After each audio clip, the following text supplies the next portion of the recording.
FutureDad 15, Superpowers Part 3, MGTOW. Quote, "Man is the only creature who refuses to be what he is." Albert Camus. Real-world evidence has shown me that many things in life are round the wrong way. You write to be inspired, not the other way around. You learn by doing and suffering, not by reading and listening. Figuring out women is exactly the same. Conventional wisdom tells you to listen to women, and they will tell you what they want. But no man became a fisherman by asking a fish. Neither can you figure it out with intuition. The very act of diagnosing your own failings triggers your programming to invoke the wrong answer to shield the painful truth from yourself. My second and main course of red pills, the starter was discovering the Atkins diet, was when I learned pickup artistry, PUA skills, in my late 20s. It was out of necessity at the time because the received conventional wisdom on dating wasn't working for me at all. A good example of this was just be yourself. Whenever I was myself, it caused equal parts offence, boredom, and attention from the wrong women, rather than the attraction I sought. Conversely, the more I unlearned mainstream dating wisdom and learned real-life pair bonding dynamics instead, the more successful I was, and the more I wished I learned it earlier. One crucial idea from PUA that stayed with me was, indifference is the difference that makes the difference. I actually didn't think much of it at the time. It was one of hundreds of wisdom hacks that I picked up. Looking back on it now, I realised it was the single most important lesson to understand and apply, especially as an energetic, immortal teen, then ardent 20-something. After all, many of the other techniques, negging, indirect approach, push-pull, etc., were designed to retrain you to demonstrate your emerging indifference. Take, for example, the word no. I describe it in more detail in FutureDad 8, saying no is positive. I'd come to learn that upon first meeting, the answer to every woman's question should be no. That approach appears to be extreme, but it is directionally correct. Otherwise, when a man encounters a pretty girl, he usually becomes a mealy-mouthed, approval-seeking tryhard. Every man has that part of them, a gremlin just waiting, itching to short-circuit his wiring and make him simp. Make him prepared to give women anything she wants just to get sexual access, and afterwards, to give anything he can to get some peace and quiet away from her.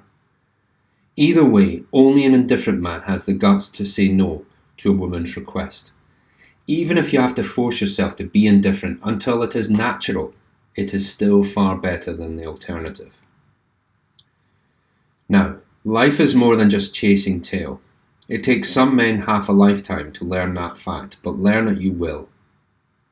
If you burn too much fuel conquering women, then inevitably you will A, turn yourself into a one-dimensional human being, and or B, wind up basing your life on chasing women, which ironically is the opposite of what women want. They can smell it a mile away.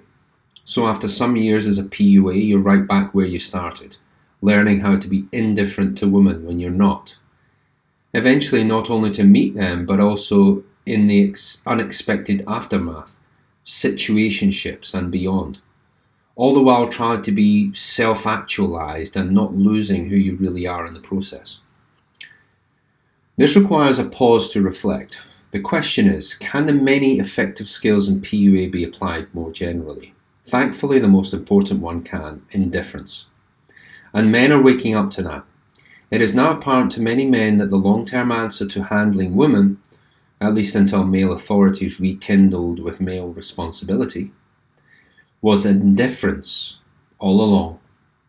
If you apply the mindset of indifference, not just to dating and relationships, but to society overall, then you reach the next level of male sovereignty, the simple idea of the juice is not worth the squeeze, extended and expanded to the philosophy of MGTOW, men going their own way. MGTOW is indifference personified in a serene and sovereign male. MGTOW provides a psychological framework and underlying philosophy to achieve that serenity.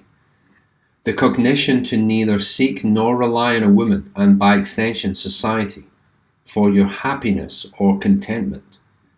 It permits you to rise above the emotionally generated fog and see clearly, rather than stumble around in it.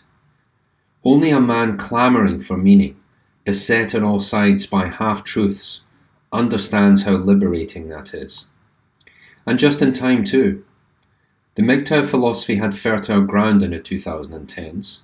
No-fault divorce, Me Too, tone policing, speech codes, and the normalisation of misandry had become woven into the fabric of modern society. The unchecked cancerous growth of feminism in the 20th century, now institutionalised in the gynocracy of the 21st, also known as the Longhouse. Male-female dynamics became so toxic by the 2020s that men started to resign in droves from the whole exercise of finding a mate. Men noticing this have begun to realise, why bother? The indifference, once just a pick-up technique, now elevated to the foundation of an entire way of life as MGTOW. How does that make it a superpower? Because fundamentally it's as close as you can get to achieving mastery over your noisy, usually out of control masculine drives. It makes you almost bulletproof compared to the approval-seeking boy you once were. Indifference is a barrier to bullshit, including your own. Everything can be approached in a very clear-headed way when strong walls are built around you. See FutureDad 33, How and Why the UK Will Collapse. Every building and every nation needs strong, unassailable walls to protect their integrity and self-regard. Without walls, they are ill-defined. You are no different. This outlook has an ongoing transformational effect on society and civilization. What does it mean when a legion of sovereign men go about their day and on their own terms, with their high border walls not collectivizing but hidden in plain sight? Society's stitching starts to unravel in a way that nobody can put their finger on. Marriage rates plummet. A permanent competence polycrisis takes hold. Women actually stop asking where all the good men have gone because it's far too late. This is exactly what has happened, and it will continue. A common saying in the very loose MGTOW community is, we don't recruit, we just watch them arrive. MGTOW is decentralized. It has no chain of command, nor instructions to act. It is unrecognizable. Nobody can spot MGTOW in a crowd. There are no arrestable offences that make one MGTOW unless it becomes illegal to not interact with a woman. You can't yet arrest someone for the philosophy of non-participation. You cannot kill an idea that protects millions of men from a parasitical society. It is this being left alone to achieve one's purpose that resonates with the sovereign man. The out-loud Hollywood version of it is called freedom.